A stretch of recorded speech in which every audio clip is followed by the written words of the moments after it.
네, 인천 서구병 노을이 가장 아름다운 정서진의 동네 검단에서 온 무경종입니다.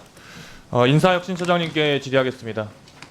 처장님, 이태원 참사 2주기가 되어 가는데요. 처장님 혹시 이태원 참사 벌어질 때 기억나십니까? 그 당일날 기억? 네, 생생하게 기억나십니까? 네 기억하고 있습니다. 이렇게 현장에 계시지 않았음에도 불구하고 생생하게 그날의 참사가 기억이 나는데 현장에 직접 투입됐던 소방 공무원, 그리고 여러 공무원들의 이 기억에는 더 강하게 남아 있겠죠. 네, 우리 인사혁신처장님, 인사혁신처의 주요 기능을 5가지라고 여기 보고서에 보고를 해주셨는데 그 5가지 혹시 잘 알고 계십니까?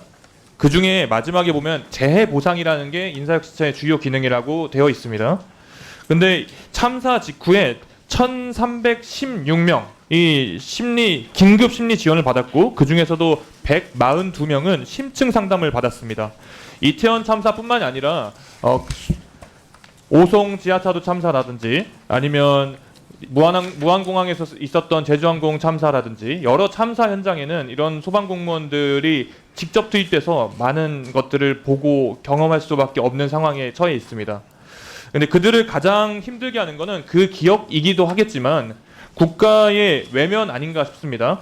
국민을 위해서 일하다가 온 사람들을 공상으로 인정하는 게 그만큼 중요한 건데요.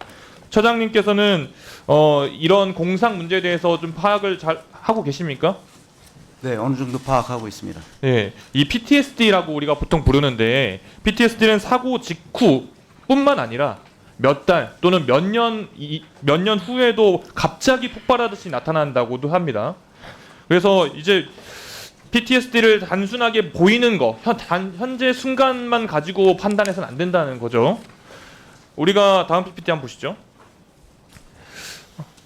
군인도 그렇겠지만 소방관은 특히나 공무원들 중에서 목숨을 내어놓고 평상시에도 목숨을 내어놓고 일을 하시는 분들입니다. 그러다 보니까 정신적인거나 신체적인거나 체력적인거나 정신 건강 문제에 적극적으로 뭔가 대응을 못하는 경우가 많다고 합니다. 옆에 소방청장 직무대행도 나와 계시지만요. 지금 소방 공무원의 정신질환 공상 불승인율이 24.4%에 달합니다. 신체 질환은 아무래도 좀 보이기도 하니까 불승인율이 그만큼 그보다는 좀 낮긴 합니다만 내가 정신질환을 호소하면서도 이 공상 불승인이 이렇게 많이 되고 있는 겁니다.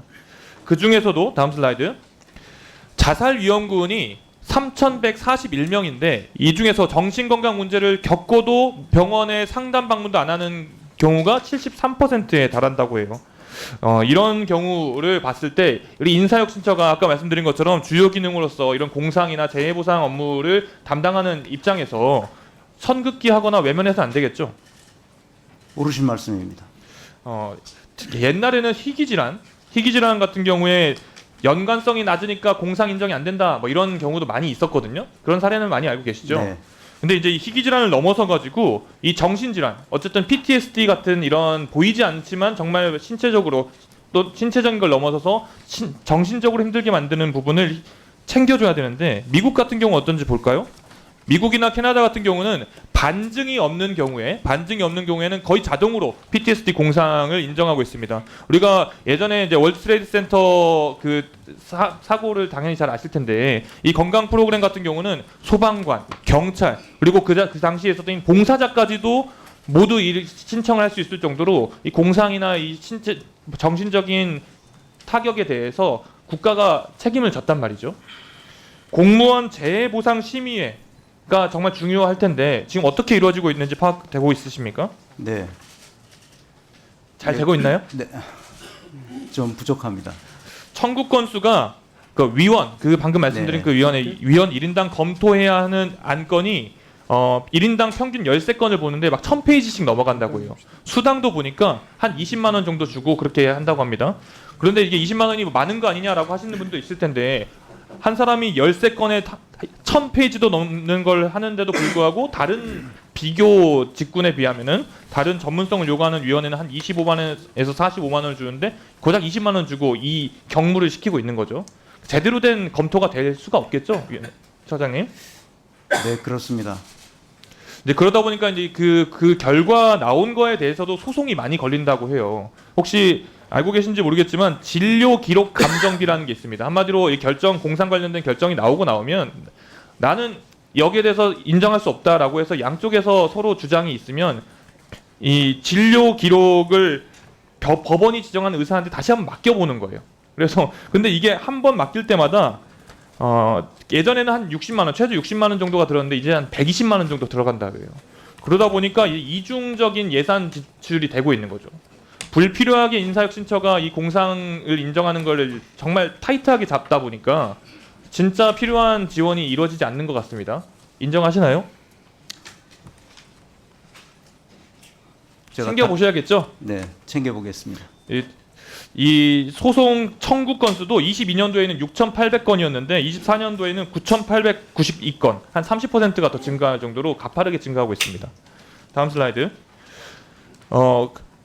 신청인이 소속 기관에 신청을 하면은 그게 인사혁 신청으로 가는데 인사혁 신청에서 이렇게 결정을 한 뒤에는 소속 기관으로 가는 게 아니라 바로 개인에게 다이렉트로 알려준다고 해요. 그러다 보니까 무슨 문제가 생기냐면 이 신청인의 소속 기관에서는 이 사람에 대한 이런 분들에 대한 통계 자체가 쌓이지 않게 됩니다. 이런 상황에서 인사혁 신청가 소속 기관에도 이 내용을 알리는 방향을 검토하셔야 됩니다. 아시겠죠? 네, 그렇게 하겠습니다. 소방청장님. 예. 방금 말씀드린 거 다 들으셨죠? 예. 이런 부분에 있어서 공무원 재해보상법이나 이런 관련된 부분 여러 가지 시스템을 좀 체계화할 필요가 있겠죠? 예, 그 공상 입증 지원이 되지 않으면 사실 당사자한테 입증 지원에 대한 어려움이 많기 때문에 우리 청에서는 그 공상 입증 지원을 위한 재해보상 전담팀이 절실히 필요한데 지금은 이제 그런 전담 조직이 없기 때문에 시도에서 파견 인력으로 꾸려가고 있는 상황이고요. 우리 지금 법상으로도 마음심리 지원단 근거가 있기 때문에 하루속히 이런 전담 조직이 있어서 공상 책임 입증 지원에 대한 부분은 지원이 좀 필요한 걸로 그렇게 판단하고 있습니다. 소방청뿐만 아니라 인사혁 신청에서 이 문제를 다각적으로 기관과 기관이 같이 논의해서 진짜 필요한 부분을 책임져 줄 수 있길 바라고요. 필요한 법제화가 필요한 부분이 있다면 같이 함께 나아가도록 하겠습니다. 예. 도와주십시오. 네, 고맙습니다. 소방청과 협의해서 처리하도록 하겠습니다. 예, 수고하셨습니다. 다음은 이성곤 의원님 질의해 주시 기 바랍니다.